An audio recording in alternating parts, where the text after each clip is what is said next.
ஜெய ஜெய சங்கர ஹர ஹர சங்கர மகா பெரிவா சரணம்.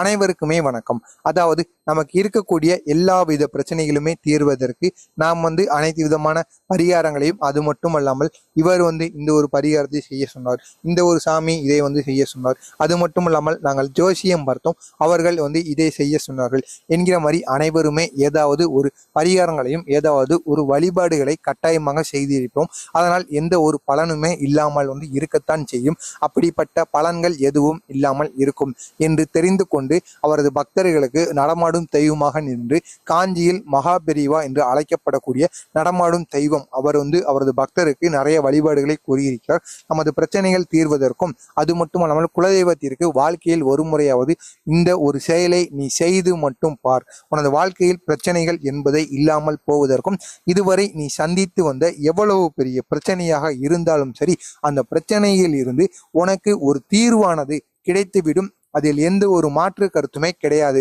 என்பது போல காஞ்சி மகான் அவர்கள் தெரிவித்திருக்கிறார்கள்.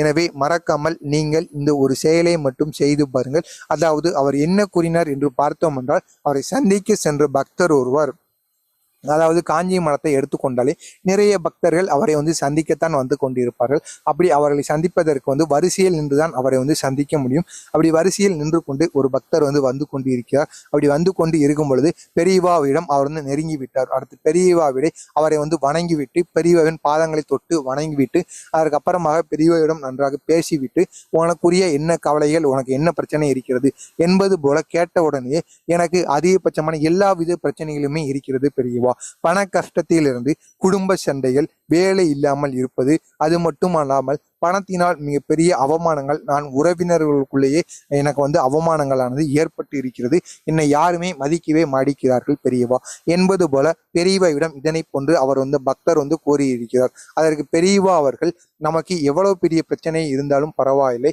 நீ முதலாவதாக உனது குலதெய்வத்தை நீ வழங்க வேண்டும், நீ எப்பொழுது உனது குலதெய்வ கோவிலுக்கு சென்றாய் என்பது போல கேட்டிருக்கிறார் பெரியவா அவர்கள். அதற்கு அந்த பக்தர், பெரியவா, நான் கோவிலுக்கு சென்று 2-3 வருடங்கள் இருக்கும் என்று நினைக்கிறேன் என்பது போல அவர் கூறியிருக்கிறார். அதற்கு பெரியவா அவர்கள், எனது 2-3 வருடங்கள் நினைக்கிறாயா என்பது போல அவர் திகைத்து விட்டு, நாம் நமது குலதெய்வத்திற்கு எவ்வளவுக்கு எவ்வளவு, அதாவது எவ்வளவுக்கு எவ்வளவு அன்பும், அது மட்டுமல்லாமல் குலதெய்வத்தை எப்படி வணங்குகிறோமோ அதனை பொறுத்துதான் நமது வாழ்க்கையும் இருக்கும், நமது வாழ்க்கையிலும் பிரச்சனைகளானது அதனை பொறுத்துதான் இருக்கும்.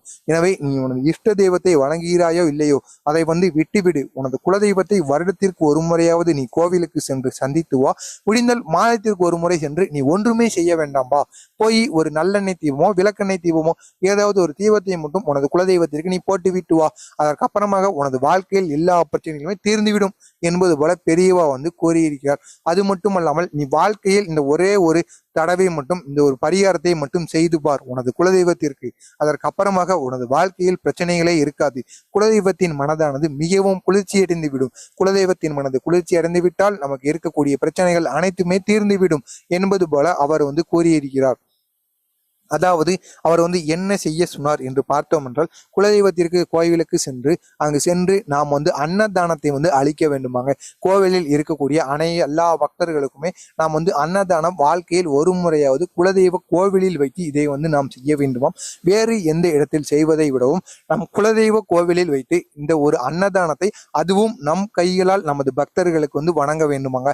அதுக்கும் நம்ம ஆள் போட்டு செய்தோம் என்றால் அதில் எந்த ஒரு பலனுமே கிடையாதுங்க. நம்ம கைகளால் பக்தர்கள் நாம் கொடுக்க வேண்டுமா. அப்படி நாம் பக்தர்களுக்கு கொடுப்பதனால் மிகப்பெரிய மாற்றங்களானது நமது வாழ்க்கையில் உண்டாகுமாங்க. எனவே தவறாமல் நீங்களும் உங்களது குலதெய்வம் கோவிலுக்கு செல்லாமல் இருந்தீர்கள் என்றால் சென்று விட்டு இந்த அன்னதானத்தை நீங்கள் செய்து வாருங்கள். இதனால் எல்லாவித பிரச்சனைகளுமே தெரிந்து விடுமோ. உங்களுக்கு தெரிந்த நபர்களுக்கும் இதனை ஷேர் செய்து அவர்களையும் இதை செய்து வர சொல்லுங்கள். உங்களுக்கு ஏதேனும் சந்தேகங்கள் இருந்தாலும் சரி, உங்களுக்கு வேறு ஏதாவது பிரச்சனைகளோ அல்லது திருமண தடை, குழந்தையின் எந்த ஒரு பிரச்சனையாக இருந்தாலும் சரி, அதனை நீங்கள் கமாண்ட் வாயிலாக கேளுங்கள். அதற்கும் நான் பதிலளிக்கிறேன். மறக்காம நம்ம சேனலுக்கு ஒரே ஒரு சப்ஸ்கிரைப் மட்டும் பண்ணி வைத்துக் கொள்ளுங்கள். ஜெய ஜெய.